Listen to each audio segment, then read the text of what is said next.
If in the November election, the November election moves the Senate back to the Republicans, what do you think can be done to get more jobs back in Connecticut and the United States, good jobs from industry?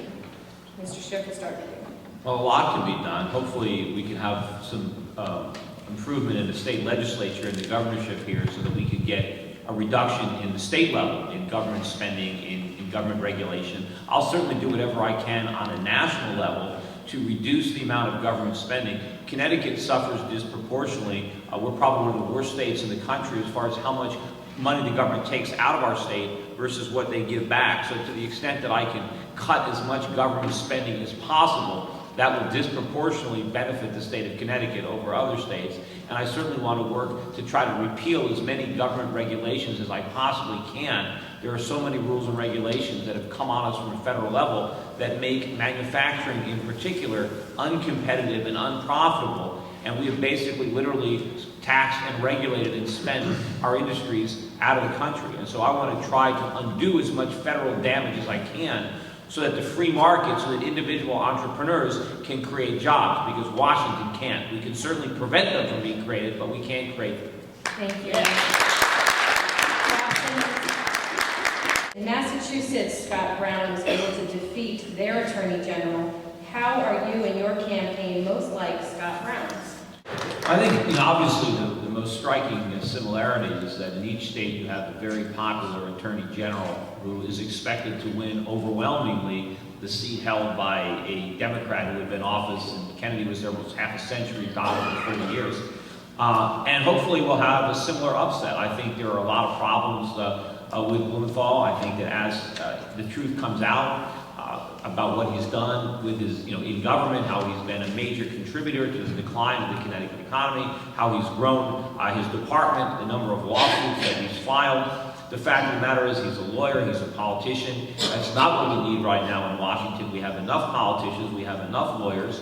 And I think that the main difference is that if Connecticut actually sends me, sure, Scott Brown wasn't a Democrat, but I think he's just another Republican. He voted, for the government, for Obama's phony jobs bill. I don't really see any real change because Massachusetts sent Scott Brown to Washington. If I go to Washington, it's really going to represent real change and something actually different. Thank you.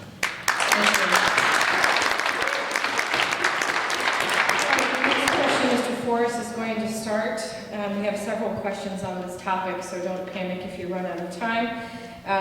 Mr. Forrest, would you support the several states' attorneys general suing the federal government over the health care reform bill that was recently passed? Well, not only would I like to see him file a lawsuit, I've launched a petition drive on my website. If anybody wants to sign it, it's at schiffforsenate.com, urging Dick Blumenthal to file one lawsuit that would actually help us out and try to file one against the federal government, who is obviously, usurping authority. There is nothing in the Constitution that gives the federal government the authority to do this. I mean, if you just look at one element of it, how can the federal government require me to buy health insurance from another private party? I mean, if they can require me to buy health insurance, they can require me to buy anything.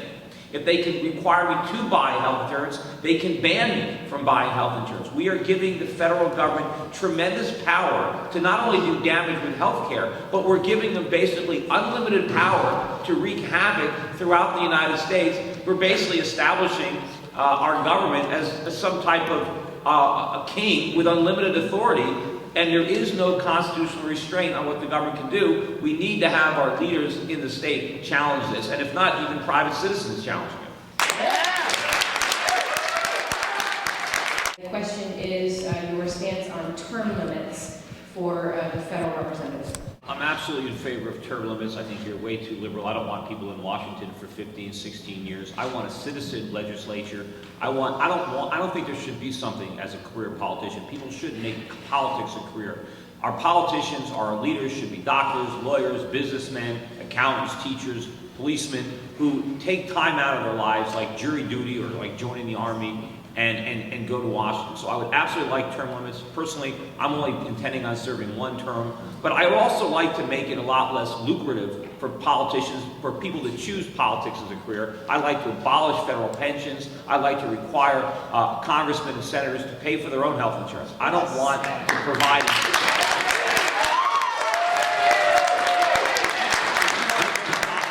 Congress, be prepared to buy your health insurance like everybody else, and then maybe they'd care how much it costs. Yeah. Do you support a school choice voucher system to address some of the educational issues our cities are facing? Well, sure, it's not an issue that I'm going to be voting on in the Senate. It's something that we'll deal with in the state legislature. But absolutely, I mean, I would love to see a voucher system adopted in the state of Connecticut. I think it would make the public schools much more efficient if they actually had to compete for our kids. I think we want to put choice. As I said, I'm pro-choice on everything, including education. And I think if we can allow individual parents to have a voucher and then spend that voucher, and I'd like to enable them to be more in control of the expenditures. And I don't know what it is per state. Let's say we spend $10,000 per student, and then the parents get a $10,000 voucher. If they can find the school that they like, it's only $5,000. They can take the $5,000 they saved and they can put it in an IRA for the kid for his college education. Let's let entrepreneurs compete with one another for the highest quality, lowest cost education, and that's the only way to get it, not through a government-run bureaucracy. What do you think about government planning versus a free market when it comes to producing economic growth? Well, central government planning has never worked. It didn't work in the Soviet Union, and it's not going to work in Washington. You know, Barack Obama thinks the reason that socialism failed in the past is because the right leaders didn't try it. They weren't smart enough and they didn't care enough. And he's going to prove that it works. And unfortunately, it's going to suffer the same fate. And unfortunately, our economy is not really a free market economy anymore. When the government bailed out AIG, that was central government planning. When they bailed out General Motors, that was central government planning. When they bailed out all the other banks, that was central government planning. When they issued stimulus checks, cash for clunkers, central government planning. Whenever the government tries to target something for a subsidy, for a tax break, it is the central government, it is politicians substituting their own judgment for the market. And all of that is politically motivated, and all it does is undermine economic growth and lead to a lower standard of living for every American.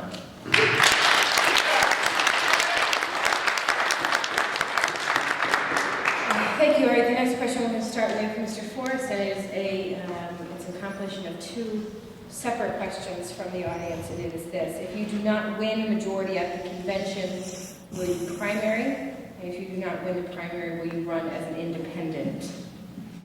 I think if I get the Republican nomination, I can win the Senate seat. I'm confident that I can beat Dick Blumenthal. So I will do whatever I can to try to get that nomination. Whether it involves a primary, I'm prepared to do that, but I have no intention of seeking the office through a third party. If I can't get the Republican nomination, I will not be a candidate.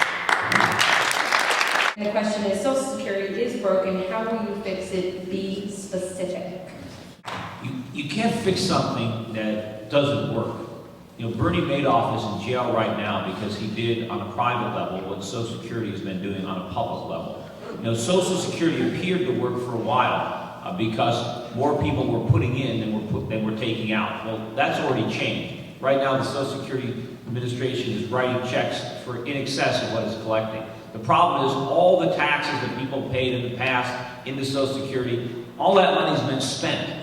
The money that is going to current recipients is not coming from some retirement trust fund that was established. It's coming from the general revenue. Social Security checks are paid just like welfare checks. It's the same money. And we have to understand that that system cannot work. It was doomed from inception. We are now left holding the bag for this failed Ponzi scheme. What we need to do is deal with today's reality. Unfortunately, there are a lot of people that now depend on Social Security. We have to try to find a way to continue to sustain them. But we have to make radical changes to this government-run Ponzi scheme. That's going to mean that benefits are going to get cut, that the retirement age is going to have to be raised. But if we don't do this and do this soon, no one's going to get anything because the money's going to be worthless.